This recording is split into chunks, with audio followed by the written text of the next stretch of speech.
ಬೇಡ. ಈ ಮೂರು ಲೋಕದ ಗಂಡು ಅರ್ಜುನನ ಜೊತೆ ಯುದ್ಧ. ಶಬಾಷ್, ಸರಿ, ಯುದ್ಧ ಶುರು ಆಗ್ಬಿಡ್ಲಿ. ಇಲ್ಲ, ಯುದ್ಧ ಶುರುವಾಯಿತು. ಮೊದಲು ಬಾಣಗಳ ಯುದ್ಧ. ಅರ್ಜುನ ಅವನು ಗೊತ್ತೇ ಇಲ್ಲ ಬಂದವನು ಪರಮಾತ್ಮ ಅಂತ ಹೇಳಿ ಸೋತೆ ಬಿಟ್ಟ. ಅರ್ಜುನ ಎಲ್ಲ ಇವನ ನನ್ನನ್ನು ಮೀರಿಸುವಂತ ಇವನು ಬಾಣ ಬಿಡ್ತಾನಲ್ಲ. ಬಾಣಗಳ ಶಸ್ತ್ರಾಸ್ತ್ರಗಳ ಯುದ್ಧ ಶುರುವಾಗಿ ಮಿಸೈಲ್ಸ್. ಕಣಗಿಲೆಯ ಬಂದುಗೆಯ ಕಕ್ಕೆಯ, ಕಣಗಿಲೆಯ ಬಂದುಗೆಯ ಕಕ್ಕೆಯ ಸಣಬಸರಿಸದ ಕುಸುಮದಲ್ಲಿ ರಿಪುಗಣ ಭಯಂಕರ ನರ್ಚಿಸಿದನು.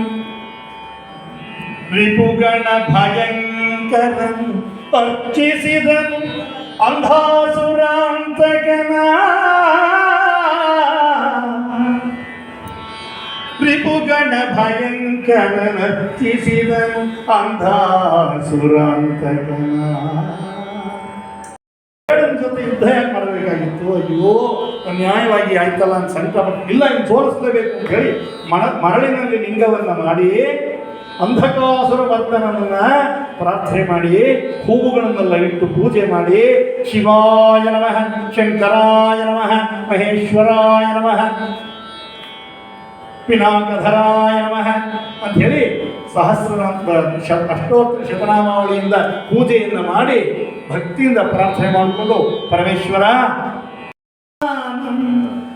ಮಾರ್ಧವ ಭರಿತ ಶಾರ್ದೂಲ ಚರ್ಮ ನಿರ್ಮಿತ ಪಲ್ಯಯನ ಪರ್ಯಂಕೋ ಪರಿಭಾಗ ತಿರ್ಯ ಗರ್ಭಿತ ಚರಣ ಪಲ್ಲವ ಸಂಭಾಷಣ ಪರೇನ ಶಿಲಾದ ಕುಮಾರೇನ ದಪ್ಪ ದುರ್ಲಲನ ನಿವಾರಣಾಯ ಮುಖಬಂಧನ ಕನಕ ಶೃಂಖಲೇನ ವಿರುದ್ಧ ಕರಪುಟಾಸ್ಫಾಲಿತ ಶಕುದ ಶೃಂಗೇಣ ಭೃಂಗಿನಾಚ ಲಕ್ಷ್ಯಮಾಣ ಉಭಯ ಪಕ್ಷ ಭಾಗ್ಯಂ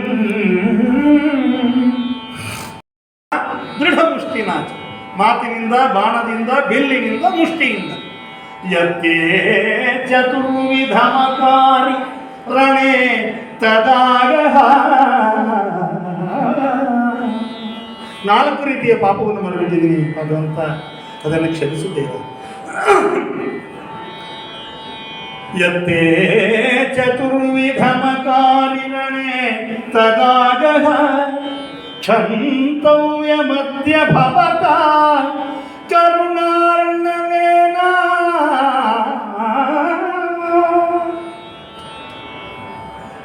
ಶಂಭೋ ಮಹಾದೇವ ಕ್ಷಂತವ್ಯ ಮಧ್ಯ ಭವತ ಕರುಣಾರ್ಣವೇನ.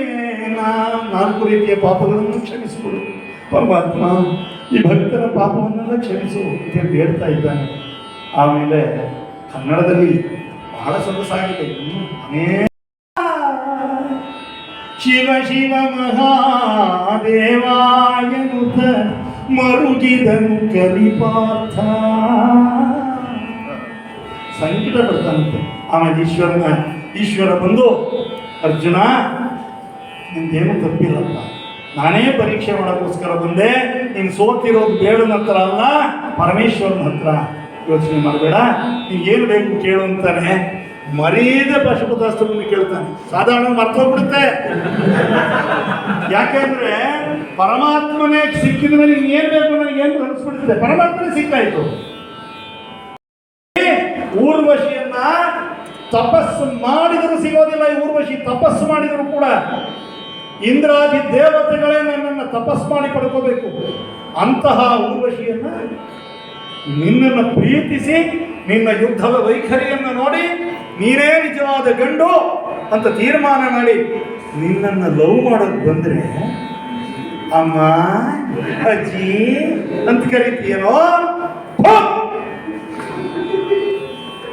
ನೀನು ಸುಂದರಿಯರು ನೋಡಿದ್ರು ಮನಸ್ಸು ವಿಕಾರ ಆಗಲಿಲ್ಲ ಅಂತಂದ್ರೆ ನೀನು ಗಂಡಸೆ, ನಪುಂಸಕ ನೀನು. ನಾನು ಶಾಪವನ್ನು ಕೊಡ್ತಾ ಇದ್ದೇನೆ. 1 ವರ್ಷ ನಪುಂಸಕನಾಗು. ಶಾಪ ಕೊಟ್ಬಿಟ್ಟು ದೇವತಾ ಹಿಂದೆ ನೀನು ಭೂಲೋಕಕ್ಕೆ ಬಂದಿದ್ದೆ ಅಲ್ವೇ? ಅವಳು ಇವನ ಕೋಪ ನೋಡಿ ಥಂಡ ಆಗಿಬಿಟ್ಟಿದ್ದಾಳೆ.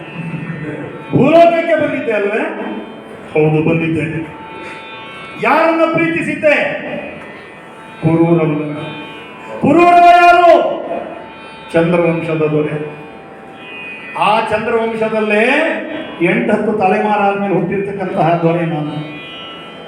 ಅರ್ಥವಾಯ್ತಾ? ಅಂದ್ರೆ ಪುರೂರವನ 8 ತಲೆಮಾರಿ ಹಿಂದಿನವನು ನಮ್ಮ ವಂಶದವನೇ, ನಮ್ಮ ತಂದೆಯ ತಂದೆಯ ತಂದೆಯ ತಂದೆಯ ತಂದೆಯ ಅವನ ಹೆಂಡತಿ ನೀನು. ಅಂದ್ರೆ ನೀನು ಅಜ್ಜಿಯ ಅಜ್ಜಿಯ ಅಜ್ಜಿಯ ಅಜ್ಜಿ. ನಿನಗೆ ಪದನೇ ಇಲ್ಲ ಕರೆಯೋದಕ್ಕೆ. ಅಮ್ಮ ಅಂತ ಕರೆದ್ರೆ ನನ್ನ ಬೇಜಾರಾಯ್ತಲ್ವಾ? ಮುತ್ತಜ್ಜಿ, ದಗರಜ್ಜಿ, ತಾತಜ್ಜಿ ಕರಿಬೇಕಾಗಿತ್ತ. ನಿನ್ನ ಶಾಪ ಕೊಟ್ಟಿಯಲ್ಲ. ದೇವಲೋಕವನ್ನು ರಕ್ಷಣೆ ಮಾಡಿದ್ದಕ್ಕೆ ನನಗೆ ಕೊಟ್ಟಂತಹ ಪಾರಿತೋಷಿಕವೇ ಇದು